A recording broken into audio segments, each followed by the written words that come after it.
Yo, Bakayalo Konoyalo, et oui, on se retrouve pour la petite review de Dragon Quest Dino Daiboken, épisode 98, et j'ai envie de dire, comme en 98, on n'est pas les champions du monde là, ça y est. Enfin, la forme draconienne de Dai. Oui, c'était incroyable cet épisode, j'ai surkiffé, on va y revenir tranquillement, mais waouh, incroyable. Incroyable. Bon, j'aurais aimé que ce soit un peu différent du manga et qu'ils prennent un peu la forme, tu sais, la peau un peu plus draconique. Ça aurait été encore plus incroyable. Mais franchement, là, chapeau. En termes d'animation, en termes de beauté visuelle, il y avait tout dans cet épisode. En termes d'émotion aussi. Et on va y revenir par rapport au début, qui était déjà une super introduction, je trouve. C'est les fameux humains qui arrivent à geler les noyaux. Bon, en vrai, je pensais qu'ils allaient prendre beaucoup plus de temps que ça à geler les noyaux, mais finalement, ça s'est fait assez rapidement et c'est plutôt ce que je voulais. En fait, finalement, je suis content et c'est incroyable parce que ça s'est terminé par les faux héros qui finissent par geler le noyau et rien de plus beau que les fameux faux héros, les personnes les plus lâches, les humains les plus lâches qu'on pensait incapables de faire la moindre action. Finalement, ce sont eux qui vont réussir à geler le dernier noyau en unissant leurs forces, dans leur lâcheté. Ils sont restés unis, ils ont réussi à geler le noyau. Enfin, un acte de bravoure des plus lâches qui prouve que même chez les humains les plus lâches, ils ont une capacité à pouvoir faire des incroyables miracles, à avoir un surplus de courage finalement. Et ça, c'est génial. Donc, quelle introduction incroyable. Donc, même les personnes les plus lâches sont capables de faire ça. Et ça, c'est beau. C'est que les humains, finalement, même dans leur pire mocheté, sont capables de faire des actes magnifiques. Et c'est incroyable, voilà. Et c'est ce que je fais avec Dai. Oui, parce que moi aussi, j'arrive à parler de Dragon Quest Dino Daiboken. Je fais preuve de courage parce que je sais que je vais perdre des abonnés, mais je kiffe. Voilà, je ne suis pas un lâche. Donc, comme vous le savez, hier soir, j'étais allé voir Boo Fighters en train de live sur Twitch. Je sais qu'il c'est un grand fan de Dragon Quest. Il le prétendait comme tel. Et je suis arrivé vers lui. Je lui ai dit, mais est-ce que tu vas reprendre les épisodes de Dragon Quest Dino Daiboken? Est-ce que tu vas faire des reviews? Et le mec, il m'a dit, non, je joue à Street Fighter. Donc aujourd'hui, il m'a dit non, demain je dois jouer à Street Fighter. Je me demande, est-ce qu'il va finalement préférer Street Fighter ou parler de la dernière transformation de Dai en draconien, cette animation magnifique. Même dans cet épisode, on te dit que même les plus lâches qui n'ont pas peur, qui ont peur finalement de perdre leurs abonnés, est-ce que ces gens-là seraient capables quand même de faire une review? Ce serait bien de parler de cette œuvre magnifique de Dragon Quest Dino Daiboken. Mais bon, après, comme il le dit très bien dans sa chaîne, il dit qu'il y a des faux fans de Dragon Ball. Voilà, est-ce que lui serait pas un faux fan de Dragon Quest Dino Daiboken alors que c'est lui qui vendait le truc à fond dedans dès le début? Moi, je le vois plus trop là. Moi, je le vois plus trop alors qu'on arrive sur la dernière finale. Bref, incroyable cette transformation, mais en tout cas, dès l'introduction, on te met dans le bain, les humains méritent de vivre, et après, on a cette fameuse scène avec Gomeshan qui s'en va, donc un coucher de soleil en or, lumineux, énorme, incroyable, d'une beauté sans pareil, j'ai envie de dire, graphiquement, c'était super beau. Moi, j'ai été impressionné, hein, parce que tu voyais ces petites lueurs dorées, tu vois, de Gomeshan, je trouve ça très beau. Ils ont fait un effort incroyable au niveau graphique. Et voilà, moi je suis comblé. Je trouve que l'épisode était super bien fait. Gomeshan qui s'en va, il y a eu un petit coup d'émotion.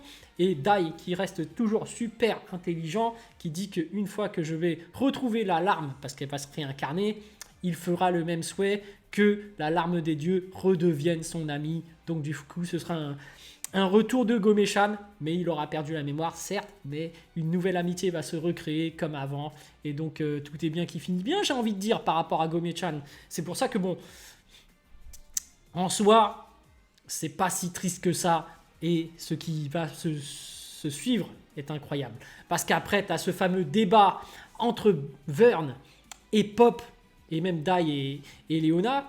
Et finalement, il dit, oui, vous avez réussi un miracle, parce que comme tu le dis, Pop, c'est comme un éclair, un petit sursaut d'éclair, de courage ou je ne sais quoi, mais finalement, vous êtes resté en vie, il y a eu un miracle, mais finalement, moi, je suis toujours immortel, et au fur et à mesure du temps, j'arriverai toujours à vous avoir, parce que vous n'êtes que des mortels, et moi, j'ai toute la vie devant moi. Donc, on a vraiment une philosophie de quelqu'un qui ne comprend pas que la vie est éphémère, lui il est immortel, donc il se dit, bah, en restant pragmatique, vous allez finir par mourir.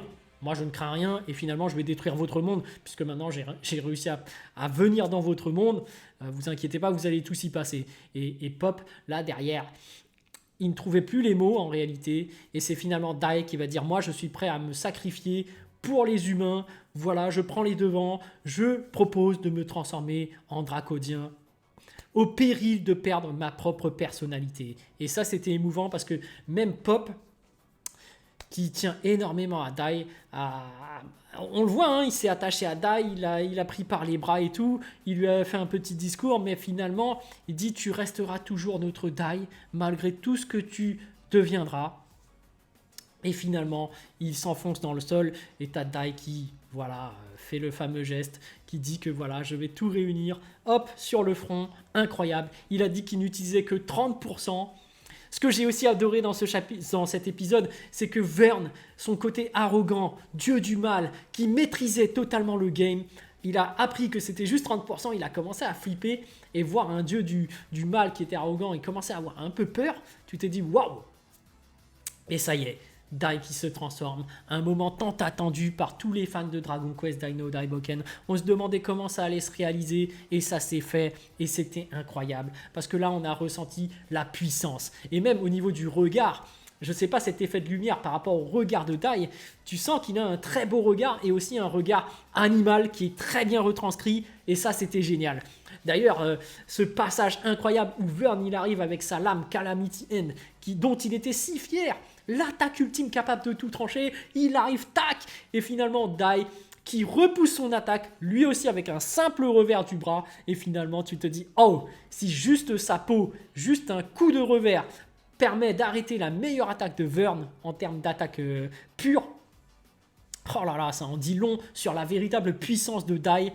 Donc Dai sous cette forme, incroyable, le regard de l'animal, du tueur, comme il dit, de Baran, incroyable. Et quand tu vois ce regard de Baran derrière, pouf, oh là là, incroyable, incroyable. Franchement, j'ai surkiffé cet épisode, super bien animé, la musique qui allait super bien avec. Et le prochain épisode promet du lourd parce que là, il y aura vraiment le fight incroyable. Mais comme quoi, en fait, le chevalier dragon était capable de faire des véritables miracles. Et c'est pas pour rien que voilà, le dieu des humains, le dieu du mal et le dieu des dragons se sont réunis pour créer cette entité. Cette entité était justement là pour remettre de l'ordre au cas où si l'un des dieux foutait la merde. Là, c'est le dieu du mal qui a foutu la merde. Finalement, c'est l'entité ultime qui a été créée par les dieux qui vient pour remettre toutes les choses en place. Et il était normal que sa puissance ultime rivalise et même est supérieure à celle du dieu du mal. Bref, c'était incroyable. Et malgré le fait que, moi, ce n'est que mon avis, Vern avait perdu son bras, il a l'épée plantée sur le cœur, il n'a pas toutes ses capacités, mais pour moi, il est clair que la forme draconienne de Dai est bien supérieure. Parce que s'il est capable de stopper le Calamity End juste avec un simple coup, sans aucune technique, ça veut tout dire. Alors que l'autre a utilisé toute sa puissance magique dans son Calamity End, son attaque ultime, tout ça là, paf, bloqué d'un simple coup. T'imagines donc si Dai, sous cette forme draconienne, utilise son épée, ce serait une dinguerie. Rien qu'un avant slash ou même son Doruyora, oh là là, ça doit être une tuerie, un gros Kamehameha comme ça, parce que c'est ça l'attaque ultime du Chevalier Dragon. Le Doruyora, tu te rappelles parfaitement de Baran avec son Doruyora, le Kamehameha, bref, et voilà, on attend de voir la suite, mais t'as ce gros symbole qui s'élargit au niveau de sa tête, incroyable. Moi j'attends de voir comment ils vont animer la fin. Mais je suis très heureux de cet épisode. Et voilà, j'espère que Rick Lee et Boo Fighters regardent toujours Dragon Quest Dino Daiboken. Il faut que je fasse comme Piccolo dans le film Broly, le premier film avec Vegeta. Piccolo qui va chercher Vegeta. Vegeta qui est en pleine dépression, qui fait « Ah non, mais Broly est trop puissant, nanani !» On dirait que Boo Fighters, il est dans le même état. Il est là « Oh non, mais Dragon Quest Dino Daiboken, il n'y a personne qui regarde. Je joue à Street Fighter, nanani !» Je vais l'attraper par le crâne et le faire venir. Voilà, tu vas regarder cet épisode, voilà, et tu vas regarder la fin comme il se le doit. Dragon Quest Dino Daiboken mérite qu'on le regarde comme il se le doit. Regarde tous ces auteurs, tous ces gens qui travaillent dessus, qui ont fait un travail d'animation magnifique. qui ont fait cet épisode incroyable, les seiyuu, les jeux d'acteurs. Voilà, regarde la beauté visuelle avec un Go-Mechan, voilà, un petit coucher de soleil avec un Go-Mechan qui fait que le ciel devient doré. Une transformation inédite, Dino Daiboken. Vraiment un épisode incroyable, l'épisode 98, à ne manquer sous aucun prétexte, surtout par les fans, parce que je sais que c'est un ancien fan. Oui, je te dis ancien fan, parce que il faut que tu nous reprouves que tu es fan de Dragon Quest Dino Daiboken. Ouais, je m'adresse à Boo Fighter direct, j'en ai rien à cirer, parce que moi et mon frérot Fumigène H, on est toujours là. On est toujours là, on a de l'honneur nous. Voilà, on ne joue pas à Street Fighter, on regarde Dragon Quest Dino Daiboken. Bon, évidemment, je rigole. Tu fais ce que tu veux. Au final, c'est ton choix. C'est vrai que Street Fighter est un très bon jeu que j'adore également. Mais j'ai pas le droit, moi, de manquer Dragon Quest Dino Daiboken. Je le regarde, épisode 98. Cette année incroyable où on a gagné la Coupe du Monde. Il ne faut pas manquer ça. La transformation en draconienne était juste magnifique.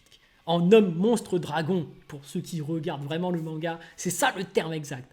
Enfin bref les amis, je vous laisse, sur ce je vous dis à plus dans le bus, ou plutôt à plus tard dans le car, ou plutôt... C'est quoi déjà? Mince. À bientôt dans le bateau.